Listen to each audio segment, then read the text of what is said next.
Okay, guys.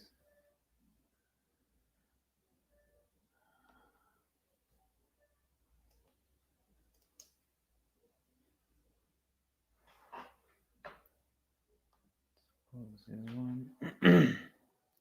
So, we're going to talk about the Renaissance today. Okay? The Renaissance was a period of European culture which abarked themes like art and the political and economic were considered by the rebirth following the Middle Ages. It's generally described as taking place from the 14th century to the 17th century. So the Renaissance promoted the rediscovery of classical philosophy, literature, and art. It's a rebirth. Um, some of the greatest thinkers, authors, statesmen, scientists, artists in the human history, they thrived during this area. While global exploration opened up new lands and cultures to European commerce, the Renaissance is credited with bridging the gap between the Middle Ages and the modern day. So, during the Middle Ages, a period that took place between the fall of ancient Rome in the year 476 after the decease of Christ and the beginning of the 14th century, Europeans made few advances in science and art. These were also known as the Dark Ages. The era is often branded as a time of war, ignorance, famine, and pandemics, such as life. Some historians, however, believe that such grim deceptions of the Middle Ages were greatly exaggerated, through many agree that there was relatively little regard for ancient Greek and Roman philosophies and learning at the time.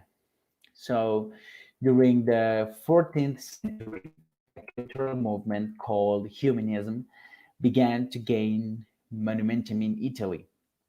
Among its many principles, humanism promoted the idea that man was the center of its own universe and people should embrace human achievements in education, classical arts, literature, and science. In the year 1450, the invention of the Gutenberg printing press allowed for improved communication throughout Europe and for ideas to spread out more quickly. As a result of this advance in communication, little known texts from early humanist authors, such as those by Francesco Petrarch and Giovanni Boccaccio, were promoted the renewal of traditional Greek and Roman cultures and values. They were printed and distributed to the masses, to all of the people. Additionally, many scholarly advances in international finance and trade impacted culture in Europe and set the stage for the Renaissance. The Renaissance started in Florence, Italy. It's a place with a rich cultural history where wealthy citizens could afford to support budding artists. Members of the powerful Medici family, which ruled Florence for more than 60 years, were famous bakers of the movement. Great Italian writers, artists, politicians, and others declared that they were participating in an intellectual and artistic revolution that would be much different from what they experienced during the Dark Ages. The movement first expanded to other Italian city states such as Venice, Milan, Bologna, Ferrara, Rome, and in the 15th century, the Renaissance ideas spread all throughout Italy to France and then throughout the Western and Northern Europe. So it took the whole part of Europe and it spread it from Italia, from Italy.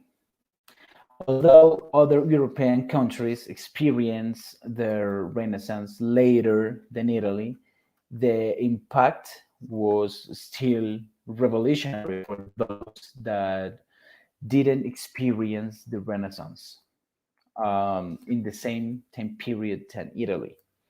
Some of the most famous and groundbreaking Renaissance intellectuals, artists, and scientists include Leonardo da Vinci, René Descartes, Galileo, Nicola Copernicus, Geoffrey Chaucer, Dante, John Milton, William Shakespeare, Donatello, Raphael, Michelangelo. So the Renaissance took a lot of the great known in these new ages artists, politicians, philosophers. They were born in the Renaissance time. The art, the architecture, and science were closely linked during the Renaissance. In fact, actually, it was a unique time when these fields of study fused together, and it was like it was just one great art. For instance, artists like Da Vinci incorporated scientific principles such as anatomy into their work so they could recreate the human body with extraordinary precision.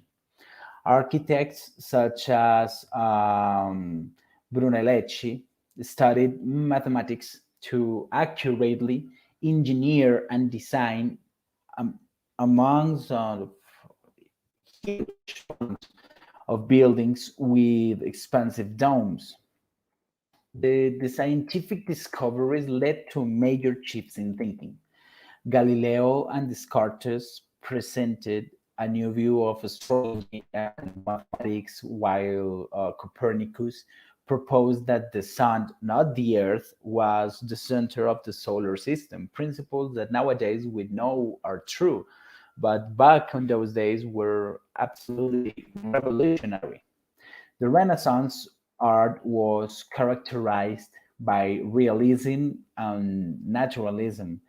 Artists strived to depict people and objects in a true to life way, which means they stopped painting or,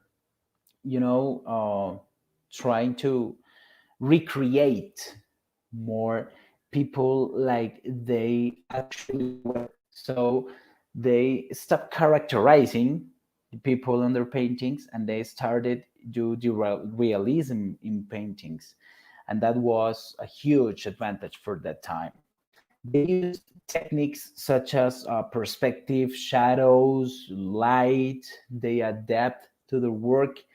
The motion was another quality that artists tried to infuse into their pieces. Some of the most famous artistic works in the Renaissance include the Mona Lisa, the Birth of Venus, the Statue of David by Michelangelo, by Da Vinci, by Botticelli, the Creation of Adam by Michelangelo. Huge artworks by now known.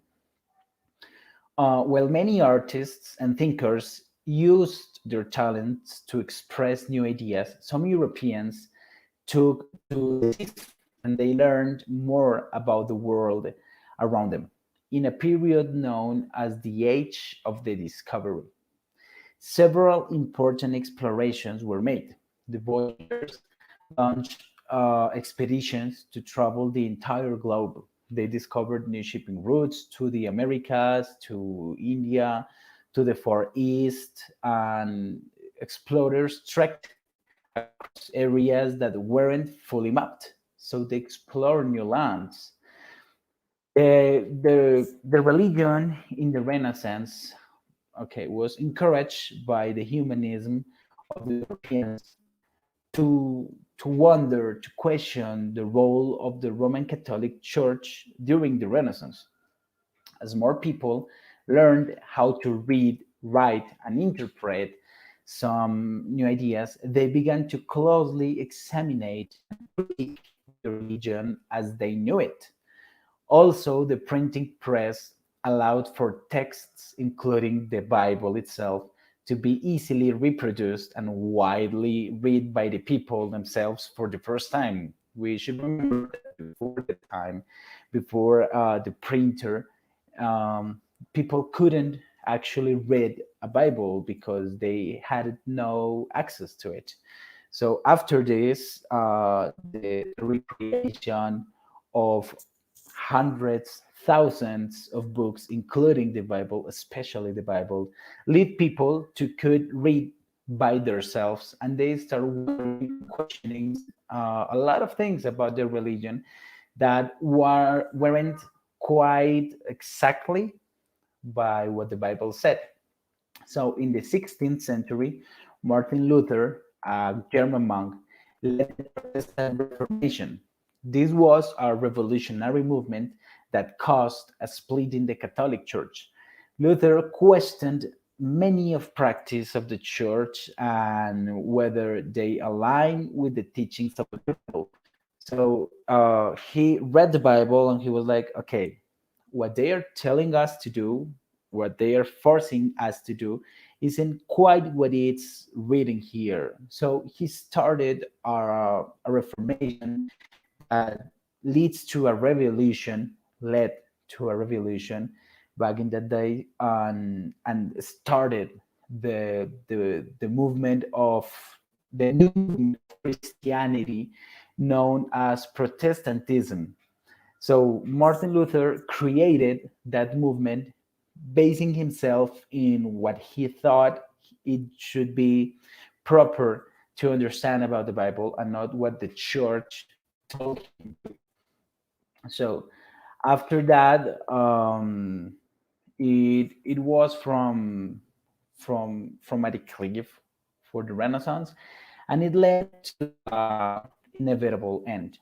The scholars believe the demise of the Renaissance was the result of several compounding factors.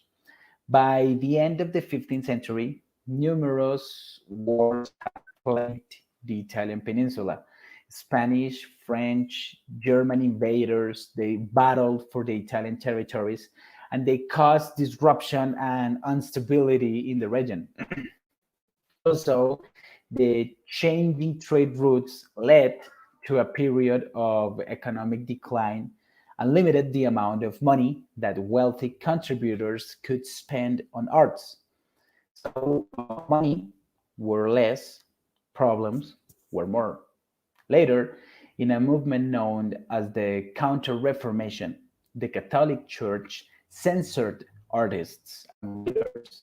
That was all in response to the Protestant Reformation, to what Martin Luther did, and many Renaissance thinkers fearing too bold, which still creativity. Furthermore, in the year 1545, the Council of Trent established that the Roman Inquisition, and that was like the end of all, that made humanism and any views that challenged the Catholic Church an act of heresy punishable by death. So they started pursuing all people that didn't think exactly like the church forced them to think. So they killed them. Okay, you don't agree with the church? Are you challenging the church? Are you challenging the church's thoughts? So you have to die. You're punished by death. And by the early 17th century, the Renaissance movement had died out, giving way to the age of enlightenment. Okay? While many scholars view made the Renaissance as an unique and exciting time in European history, others argue that the period wasn't much different from the Middle Ages, that both areas overlapped more than traditional account suggests. Also, some modern historians believe that the ages had a cultural identity that's been downplayed throughout history and overshadowed by the Renaissance era. while the exact timing and overall impact of the Renaissance is sometimes debated, there's a little dispute that the events of the period lately led to advances that change completely, entirely, the way that people understood and interpreted the world around them. So, some scholars see the Renaissance as the era that started everything, that had the best thinkers, that had the best artists, while some others think as the Renaissance like, you know, kind of the Middle Age area, the same identity, the same cultural display, the same art display. So that's a debate. Personally, I think that the Renaissance brought to us the greatest artists maybe ever known and the greatest techniques of art. And that's something we should be grateful for. So, guys, that's a very, very, very synthesized explanation of the Renaissance. I hope you have enjoyed it. I hope you have liked it. And we are going to end the broadcast here and meet up in Zoom with the other students. Okay? Take good care, all. Goodbye.